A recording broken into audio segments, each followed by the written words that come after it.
Vous savez que dimanche dernier, ou plutôt il y a 15 jours, puisqu'on n'a pas eu de culte dimanche dernier, j'ai commencé à vous instruire sur un titre qui m'est venu comme ça dans la prière, « À chacun son service pour Dieu ».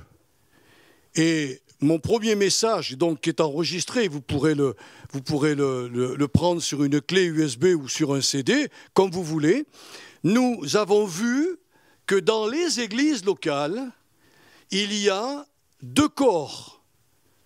Il y a le corps des chrétiens nés de nouveau, c'est ce que nous sommes ce matin réunis ici, et il y a le corps des ministères, c'est-à-dire des gens, hommes et femmes, qui servent dans l'église locale dans laquelle nous nous trouvons.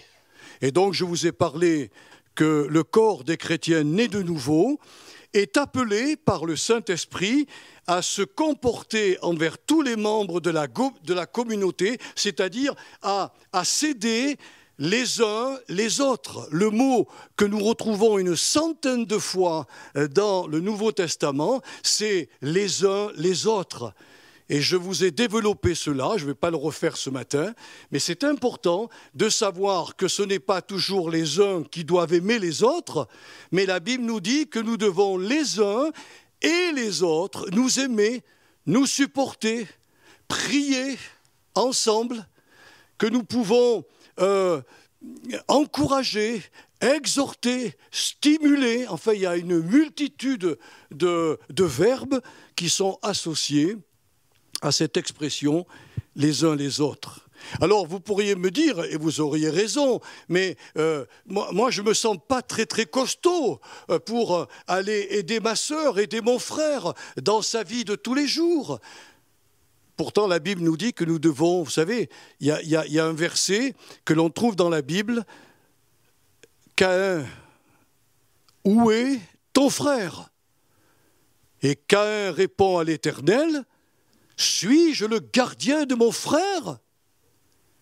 Et la réponse de Dieu, qui a été sous-entendue, il a bien compris, « Oui, Caïn, tu es le gardien de ton frère, et son sang crie vers moi. » Alors dans l'Église, nous sommes nés de nouveau, nous sommes devenus une famille.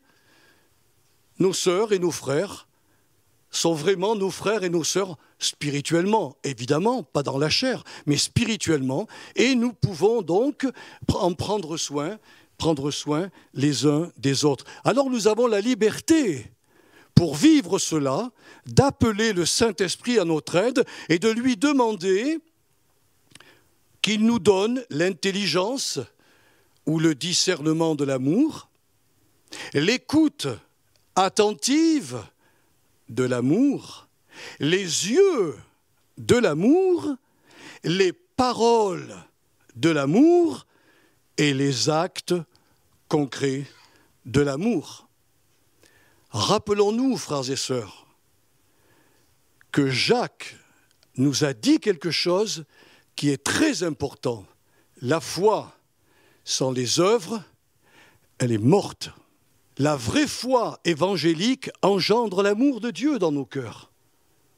Et cet amour, il est en nous. Je dois le vivre. Je peux très bien refuser de le vivre. Ça, c'est mon problème. Mais il est en moi. Il est en vous. Et le Saint-Esprit peut nous donner l'intelligence de l'amour, l'écoute attentive de l'amour, les yeux de l'amour, les paroles de l'amour, les actes de l'amour. Voilà. Il faut savoir entendre. Il faut savoir écouter les soucis et les problèmes de nos frères et sœurs. Si nous voulons les aider, il faut qu'on soit à l'écoute. Donc ça, c'est ce que je vous ai apporté il y a 15 jours. Maintenant, nous devons considérer le rôle assigné au corps des ministères œuvrant dans les églises locales. Est-ce que tu peux me mettre 1 Thessaloniciens 5, versets 12 à 22 ? Voilà, nous vous prions, frères et sœurs, d'avoir de la considération pour ceux qui travaillent parmi vous, qui vous dirigent dans le Seigneur et qui vous exhortent. Ayez pour eux beaucoup d'affection à cause de leurs œuvres, soyez en paix entre vous. Nous vous en prions aussi, frères, Avertissez ceux qui vivent dans le désordre. Consolez ceux qui sont abattus. Supportez les faibles. Usez de patience envers tous. Prenez garde que personne ne rende à autrui le mal pour le mal, mais poursuivez toujours le bien, soit entre vous, soit envers tous. Soyez toujours joyeux. Priez sans cesse. Rendez grâce en toutes choses, car c'est à votre égard la volonté de Dieu en Jésus-Christ. N'éteignez pas l'esprit. Ne méprisez pas les prophéties. Mais examinez toutes choses, retenez ce qui est bon. Abstenez-vous de toute espèce de mal. Avant d'aller plus loin, je suis obligé de vous dire que le mot ministère a rendu plus d'un chrétien orgueilleux.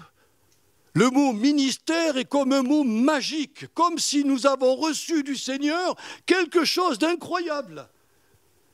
Et il faut remettre les choses dans l'ordre. Le mot ministère dans le texte original ne signifie rien d'autre que la diversité des services qui s'accomplissent dans les églises locales, comme par exemple le service du chant. Littéralement, dans le texte original, il est dit que celui qui psalmodie, en pinçant la corde d'un instrument, puisse commencer la réunion. À l'époque, il y avait des instruments de musique. Eh bien, il y en avait qui étaient des compositeurs de chants, des chants chrétiens. Et puis, le voilà que, sous l'inspiration de la grâce, plac, il lançait un chant dans la communauté. Il n'y avait rien de prévu, comme nous, là. Hein. Ça se faisait spontanément. Le service du chant, le service de l'enseignement, le service de la révélation d'une parole ou d'un texte biblique, le service de la prophétie, le service du don des langues avec son interprétation, parce que la Bible est formelle. Si je parle en langue, c'est clair. Si je ne donne pas l'interprétation, ça ne sert à rien. C'est comme si je vous parlais en chinois et que je dise à la fin de mon message « Amen », vous n'avez rien compris. Si, vous avez compris « Amen », mais pas le reste. Le don des langues peut être annoncé à voix haute dans l'Église, mais il doit y avoir l'interprétation. Sinon, il vaut mieux parler en soi-même et à Dieu. Il y a le service du diaconat, c'est-à-dire le diaconat, c'est tous les services que l'on peut faire au sein de la communauté. Ça peut être le trésorier, ça peut être la présidente de l'association, ça peut être celui qui aide dans la tonte du jardin, dans ceux qui nettoient le local, enfin, toutes ces choses qui sont des choses qui paraissent humbles, sont des services que Dieu a donnés à ses frères et à ses sœurs. Et il y a aussi le service d'anciens que nous trouvons dans la parole de Dieu. Voilà, donc c'est en général, les anciens sont les pasteurs des églises, puisqu'ils veillent sur le troupeau.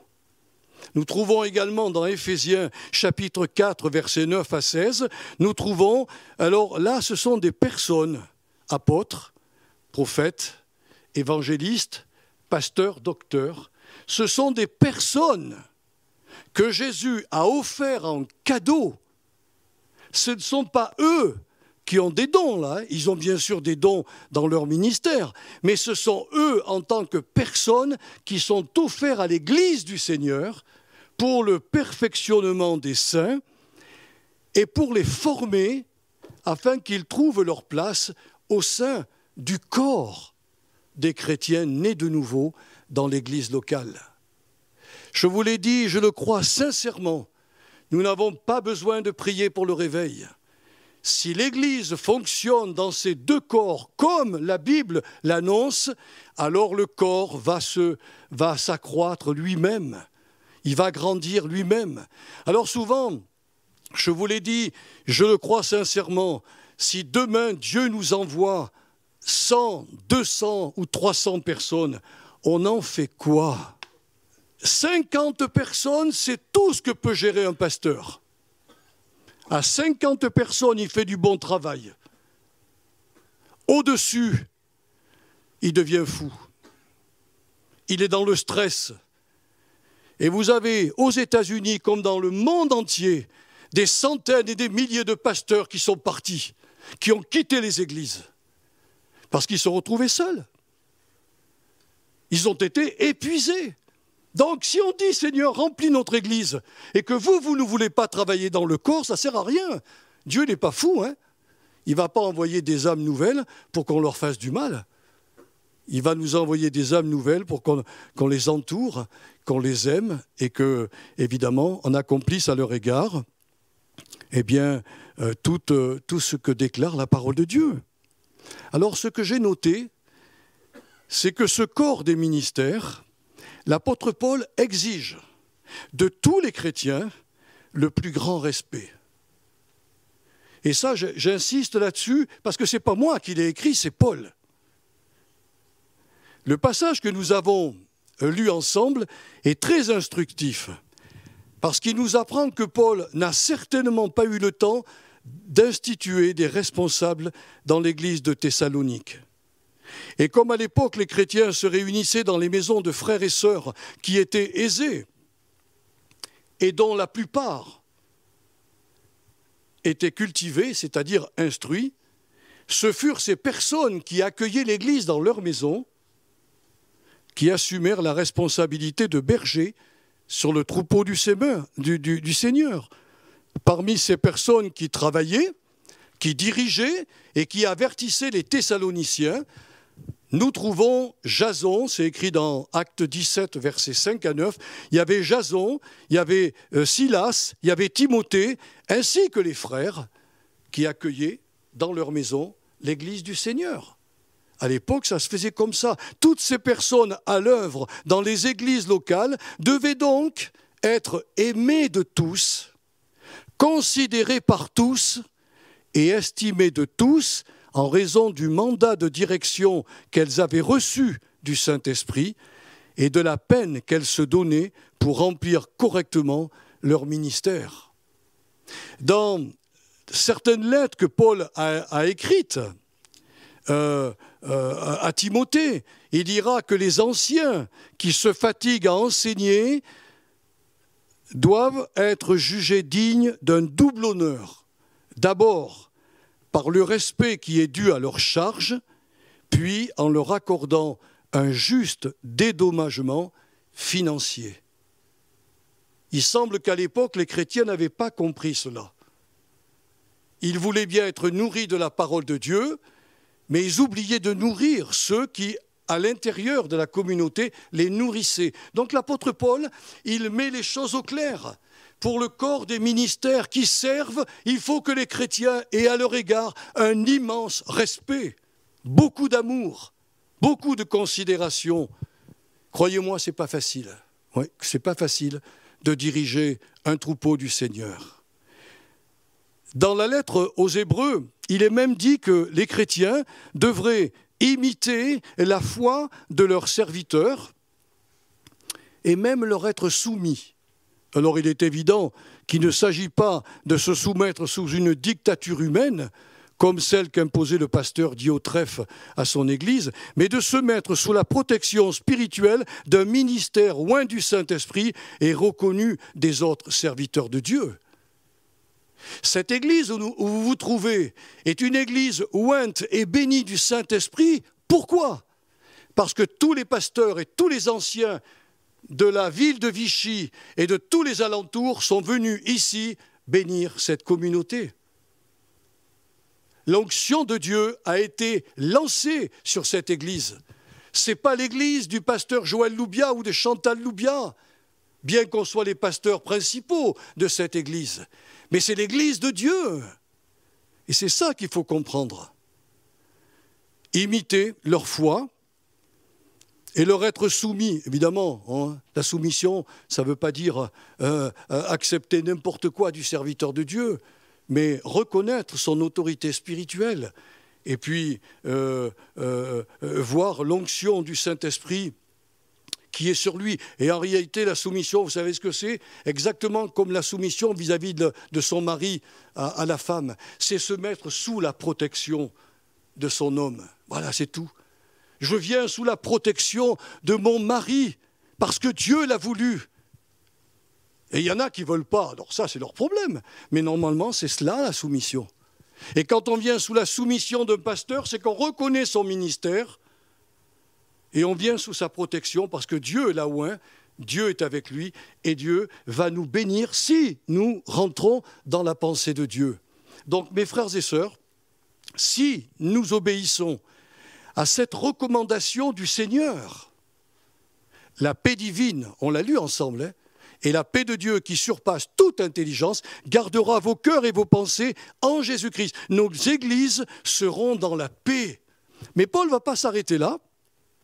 Paul il va continuer à parler aux responsables et il va leur dire « Je vous demande de pratiquer envers tous les chrétiens de Thessalonique. N'oubliez pas, mes frères et sœurs, qu'à cette époque, le canon des Écritures n'existait pas. Les responsables des églises locales qui se trouvaient dans les maisons n'avaient à leur disposition que les écrits de l'Ancien Testament. Ils recevaient aussi des révélations par quelques prophètes qui circulaient à l'époque et par quelques lettres que les apôtres leur... la doctrine, Paul est notre apôtre, il ne faut pas l'oublier. Alors la plupart des chrétiens ignoraient qu'ils étaient devenus de nouvelles créatures et qu'en raison de leur position devant Dieu, ils ne devaient plus se comporter comme par le passé, d'une manière hors norme. Littéralement, la Bible parle d'une manière hors norme ou mal réglée. C'est quand je vois des bien-aimés qui, après des années et des années, ont le même comportement que quand on les a rencontrés pour les amener au Seigneur. C'est anormal, mes frères et sœurs. La Bible nous dit, on a un verset qui est très clair, celui qui est en Jésus-Christ est une nouvelle création. Les choses anciennes sont passées, terminées. Et justement, les responsables sont appelés à discerner les problèmes que ces frères et ces sœurs rencontrent pour les aider. C'est surprenant de voir, quand vous lisez la Bible, qu'il y avait de l'impureté dans certaines églises, entre autres à Corinthe, où il y avait un chrétien, allègrement, il avait pris la femme de son père. Il était en inceste et toute l'église s'en réjouissait. Et l'apôtre Paul a dit, mais voyez, ça va plus, ça. Ça va plus. Et il leur dira, en expliquant, c'est dans le chapitre 5 de la première lettre aux Corinthiens, il va leur dire, mais soyez une Pâque nouvelle, puisque Christ, votre Pâque, a été crucifié. Vous êtes aujourd'hui sans levain, c'est-à-dire sans le mal qui vous domine. On trouve aussi de l'élitisme, surtout chez les Corinthiens.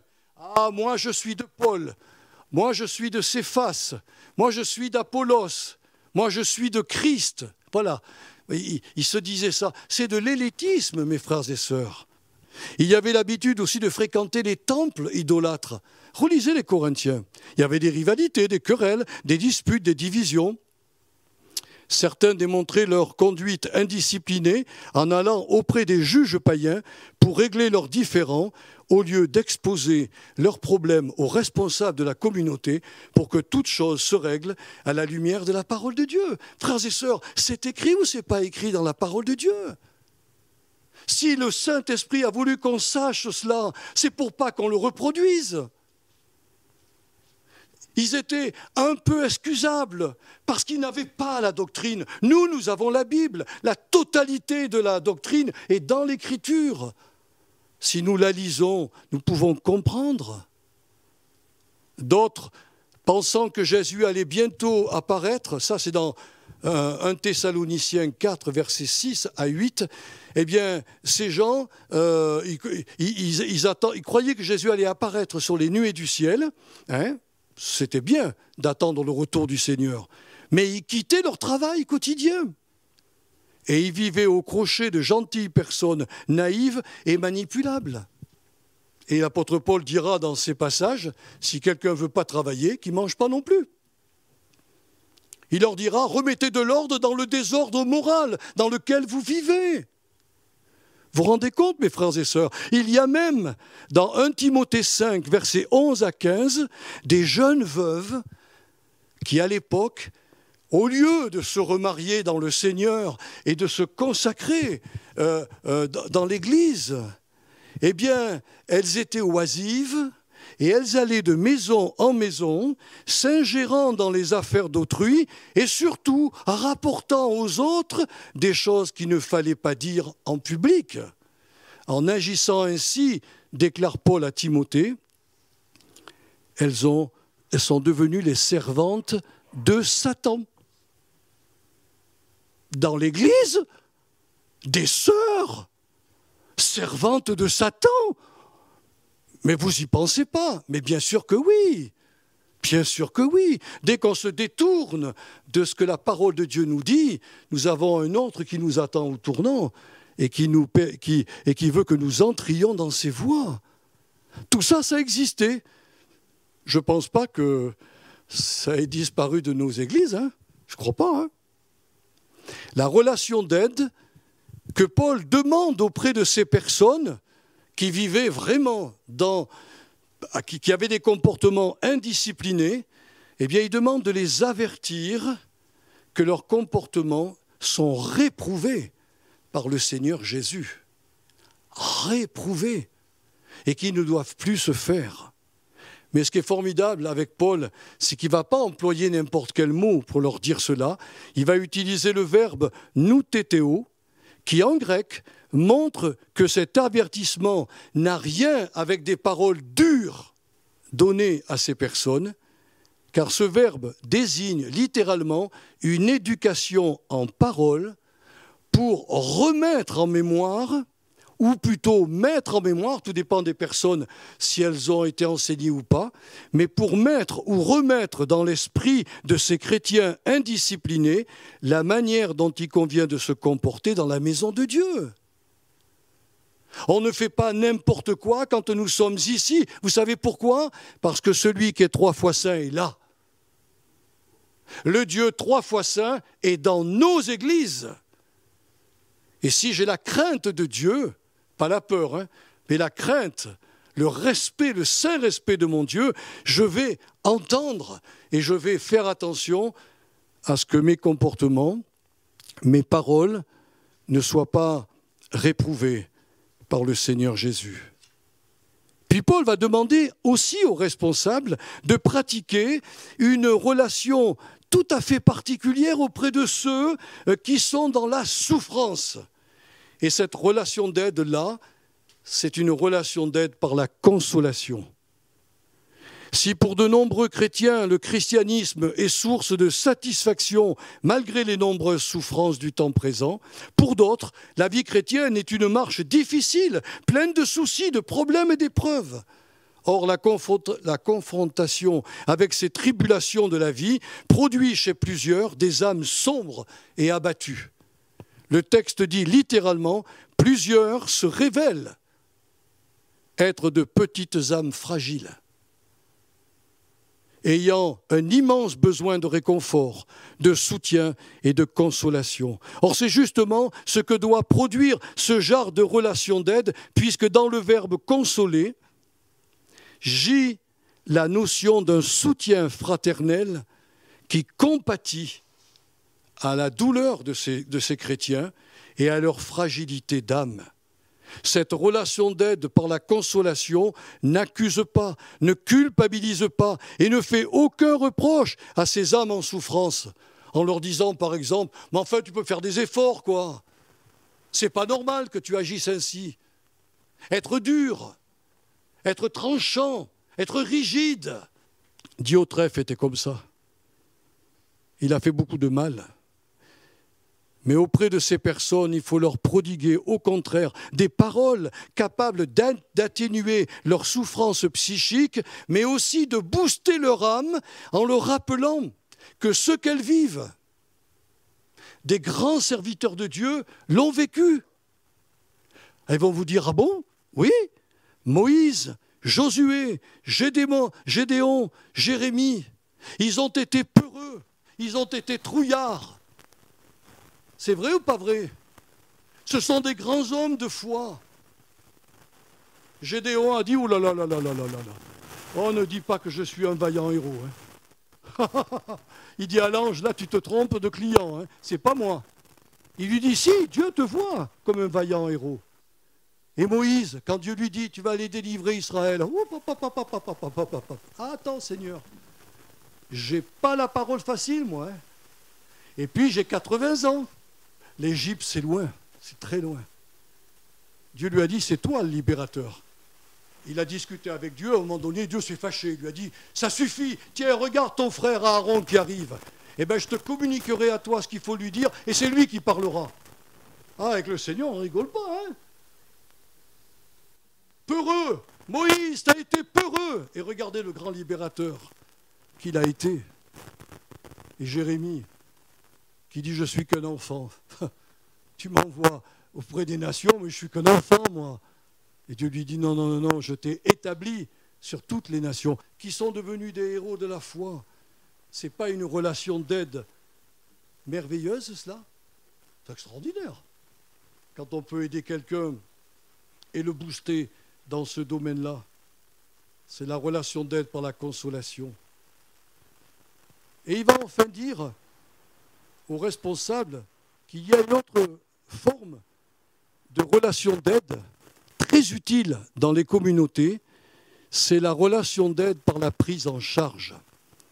Il y avait beaucoup de faibles parmi les chrétiens. Et ces faibles-là, c'était des gens qui péchaient encore par manque de connaissances, par tromperie, par séduction, par faiblesse, et dont la conscience était parfois liée à toutes sortes de mensonges et de préjugés. Par exemple, concernant la foi qui sauve, ils ne sont pas tranquilles avec ça. Concernant l'assurance du salut, il y a beaucoup de chrétiens qui n'ont pas l'assurance du salut. Moi, j'ai un frère qui a enterré sa maman dans un autre pays et il me racontait qu'il était horrifié de voir les anciens de la communauté à laquelle appartenait sa maman venir lui prendre la main et lui dire « Confesse tes péchés, mais confesse tous tes péchés pour entrer au ciel. » Ah bon? Et ce frère m'a dit « Mais je n'ai pas compris, les péchés de ma maman avaient été pardonnés. » Ils étaient, vous voyez, ce sont des consciences qui sont liées encore à des préjugés, à des mensonges. Oui, nous sommes sauvés, bien sauvés. Et puis, même si on déchoit de la grâce, même si on tombe pendant un temps, Dieu nous ramènera. Jamais un chrétien, un véritable chrétien ne se perdra. Il y en a certains qui ont des préjugés par rapport à un aliment particulier. On l'a dit la semaine dernière. Est-ce que je peux manger de telle et telle chose? La tenue vestimentaire. Dois-je me mettre une jupe ici ou en dessous du genou? Il y a des gens qui sont troublés. Dois-je me maquiller, mettre des belles boucles d'oreilles, me parfumer? Il y en a qui sont sous des poids. Hein. Ils pensent qu'une chrétienne ne doit pas faire ça. Donc vous voyez, ce sont des gens très faibles.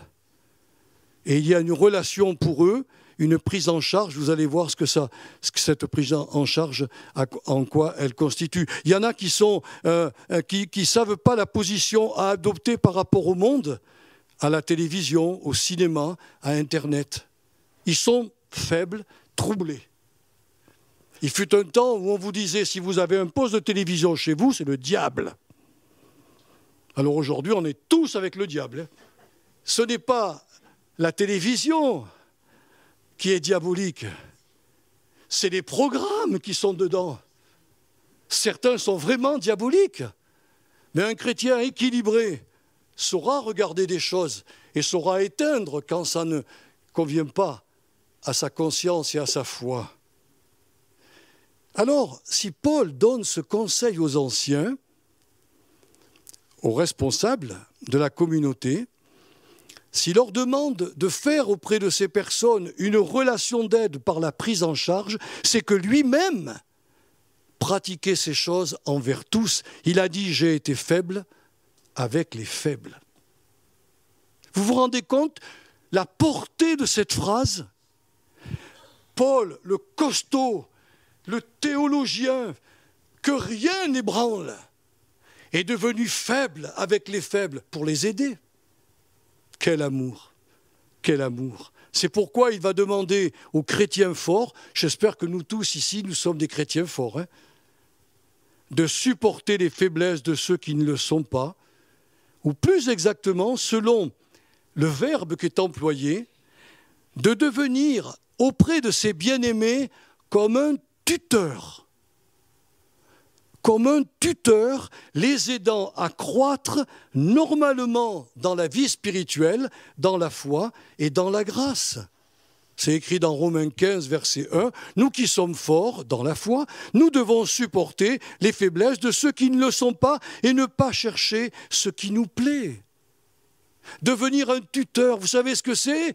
Quand vous plantez un arbre ou une fleur, hein, des fois elle penche parce que ça souffle. Qu'est-ce que l'on fait? On met un tuteur pour la remettre droite. Vous vous rendez compte que le Seigneur demande aux responsables, à tous ceux qui veulent travailler dans l'Église, dans une responsabilité auprès des chrétiens, de devenir un tuteur pour eux. Ça demande du temps, ça demande de l'amour, ça demande vraiment de la persévérance. Parce qu'il faut du temps hein, pour que la plante, le chrétien, si vous préférez, se redresse et puisse se dire au bout d'un certain temps, « Alléluia, gloire à Dieu ». Je suis costaud maintenant. Merci mon frère, merci ma sœur. Et pour terminer, mon message ce matin, Paul va demander aux deux corps qui travaillent dans l'église locale ou dans les églises locales, il va leur montrer comment ils doivent se comporter envers des brebis indociles. Alors, je ne veux pas m'étendre là-dessus et je n'ai pas de mauvaise pensée sur quiconque. Mais les brebis en question sont celles qui demeurent toujours dans des situations, par exemple, de non-pardon, d'amertume, qui cherchent même à rendre le mal pour le mal. Ce sont aussi des brebis dont le visage reflète la tristesse, la mélancolie et parfois le désespoir. Il ne faut pas se moquer de ces gens-là. Hein. Il y a des gens qui traînent leur misère. Et en traînant leur misère, le Seigneur nous demande d'être auprès d'elles dans l'amour. Il y a aussi des brebis qui prient peu et qui ne voient aucune raison de prier avec leurs frères et sœurs. Il y a aussi des brebis non reconnaissantes. Elles demandent, mais elles ne sont jamais reconnaissantes au Seigneur. Vous connaissez la sangsue ? Vous savez, la sangsue, on la met sur les jambes pour guérir certaines maladies. Mais la sangsue, elle a 2 sœurs. Moi, je ne savais même pas qu'elle avait 2 sœurs. Hein. Mais la Bible le dit. Et ces 2 sœurs s'appellent Don. Elle aurait pu avoir une sœur qui dit « remercie ». Non, mais la sangsue, elle ne fait que prendre du sang. Elle ne remercie jamais. Mais vous voyez, il y a des chrétiens comme ça, mes frères et sœurs, qui ne remercient jamais le Seigneur, dont les pensées sont fixées dans une ingratitude détestable. Nous trouvons aussi dans la Bible des brebis qui ferment leur âme à la vie abondante du Saint-Esprit. Oh, ici, il faut que ça soit calme. Il ne faut pas qu'il y ait de bruit. Hein. Saint-Esprit, il est là, mais silencieux. Les églises de l'époque et nos églises charismatiques aujourd'hui, elles sont un peu bruyantes. Hein. Et vous voyez, malheureusement, il y a des gens qui ferment leur âme à la vie abondante du Saint-Esprit et elles méprisent même les messages prophétiques. Quand Dieu annonce quelque chose, elles méprisent. Alors nous trouvons aussi les brebis qui acceptent malheureusement sans contrôle les nouvelles doctrines ou inspirations du moment. Il y a une nouvelle doctrine qui circule à tel endroit, on y va. Puis 6 mois après, il y a un nouveau truc ailleurs, on y va. Et elles sont ballottées dans différentes doctrines. Alors, comment se comporter à l'égard de telles brebis? La réponse, mais elle est claire de la part de notre frère. Nous devons nous revêtir du support de l'amour. Le mot support dans le texte original, c'est la longanimité, c'est-à-dire un long temps d'attente avant que je réagisse, avant que je fasse une remontrance à de telles brebis. Ce que demande en réalité Paul, c'est que les responsables des communautés lâchent prise par rapport à toutes ces personnes, à toutes ces brebis indisciplinées. Lâchez prise. quand on ne lâche pas prise, on devient malade. Ce sont des brebis indociles, exactement le mot qui convient le mieux. Il faut lâcher prise en remettant les chrétiens indociles entre les mains du Seigneur. Le reste, c'est son affaire. Voyez-vous, l'amour, nous devons le vivre, mais le support ou la patience de l'amour, c'est-à-dire la longanimité, qu'est-ce que c'est dur! Je l'ai vécu dans ma vie. Vis-à-vis de certaines personnes, j'avais envie de leur rentrer dedans, j'avais envie de leur écrire une lettre, de leur envoyer un mail, de leur dire n'importe quoi qui passait par ma tête parce que je souffrais. Et le Saint-Esprit en moi me disait « Tais-toi ! Tais-toi !» Je disais « Seigneur, mais enfin, c'est pas normal !» Et puis quand je suis tombé sur ce passage, j'ai dit « Mais il avait raison, le Saint-Esprit !»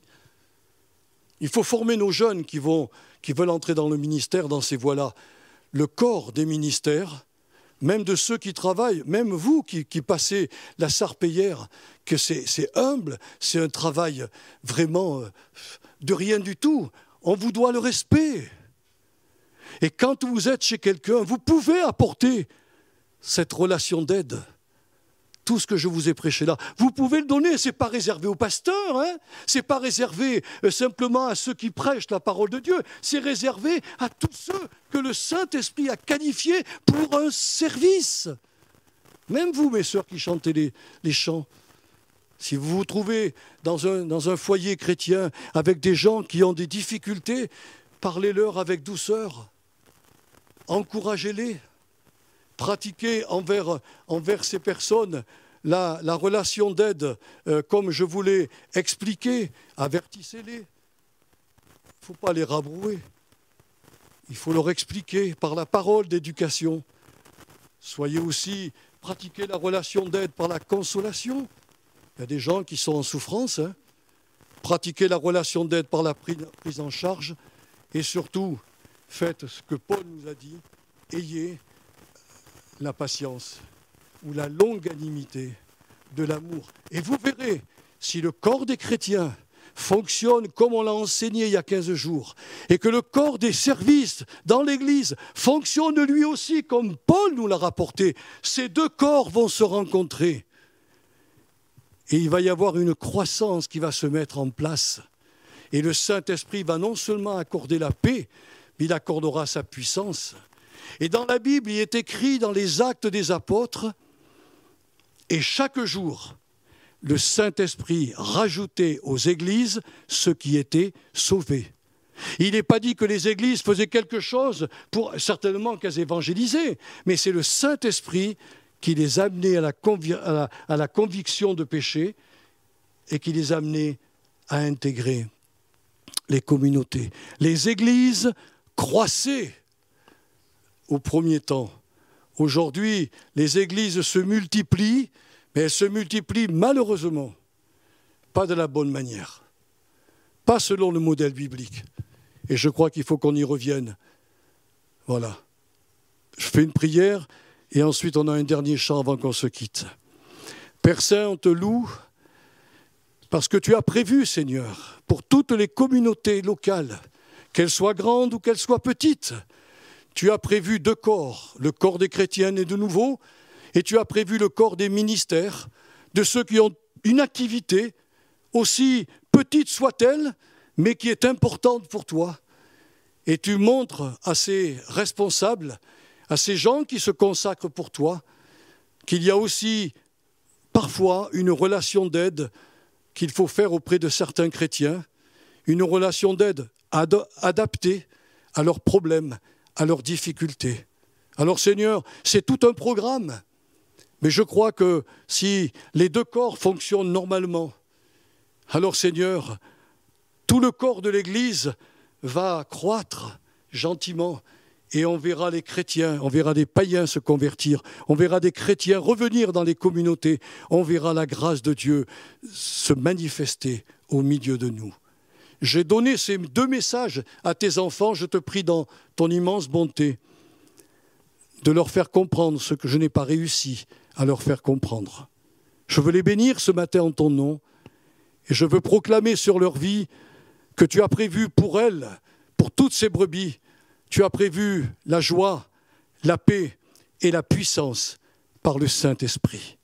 Merci Seigneur, que ton beau nom soit exalté par Jésus, notre Sauveur bien-aimé. Amen.